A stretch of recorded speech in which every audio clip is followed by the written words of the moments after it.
বন্ধুরা প্রথমেই দেখা যায় আরাধ্যা কর্ণ চ্যাটার্জিকে বলছে, বাবা এই মিথ্যেটা আপনি কতদিন চালাবেন।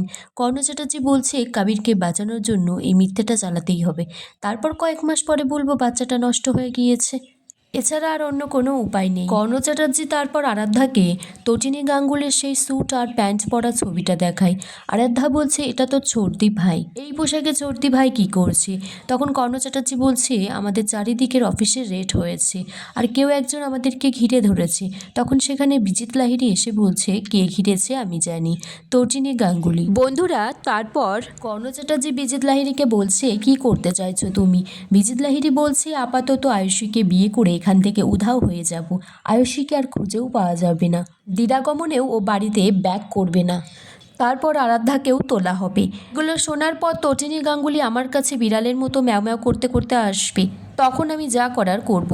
এদিকে বলরাম জানায় সৌরভের ফোন ঘেঁটে জানা গেছে সৌরভের সাথে কর্ণ চ্যাটার্জির যোগাযোগ আছে, ও সমস্ত ইনফরমেশন এখান থেকে পাচার করত। এমনকি কর্ণ চ্যাটার্জিও পরশুরামের আসল পরিচয়টা জানে সৌরভের কাছ থেকেই। সৌরভ তখন বলছে আমাকে যা খুশি তাই শাস্তি দিন, কিন্তু পরশুরামের হাতে তুলে দেবেন না স্যার। পরশুরাম সেখানে আসে, সৌরভকে বলছে মাসের শেষ, অনেক টাকা পয়সা কম আছে, মাটন বিরিয়ানি আর কিনতে পারবো না, তাই বাড়িতে গিয়ে একটু চিকেন বিরিয়ানি করব। আর সামনেই ক্রিসমাস, অনেক অনুষ্ঠানও আছে, খরচাপাতিও পড়ে যাবে। তাই তখন সৌরভ বলছে এগুলো আমাকে কেন শোনাচ্ছিস। পরশুরাম তখন সৌরভকে দুটো ঘুষি মেরে বন্দুক দিয়ে তাকে মারতে যায়। বলরাম তাকে বলে যে পরশুরাম তুই কী করছিস এটা। পরশুরাম বলছে নেমোখারাম আমাদের এখান থেকে তথ্য পাচার করছিস কর্ণ চ্যাটার্জির কাছে। এদিকে আয়ুষী বাড়ির সবাইকে জানায় যে কাবিরের জেল কাস্টাডি হয়নি, তার সাথে সাথে আরেকটা ভালো খবর আছে, আয়ুষী মা হতে চলেছে। তখন সবাই খবরটা শুনে খুব খুশি হয়ে গেছে।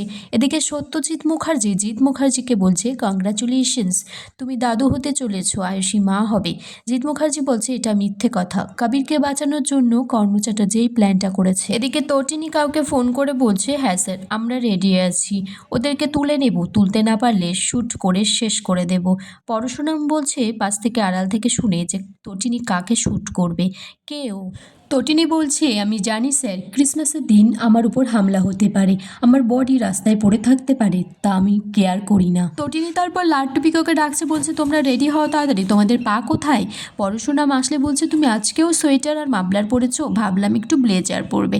তখন পিকো বলছে পা তুমি একটু তো স্মার্ট হও। পরশুরাম বলছে রাস্তায় বেরোলে ঠান্ডা লাগতে পারে, তাই লাড্ডু পিকোর জন্য আমি হনুমান টুপি নিয়ে নিয়েছি।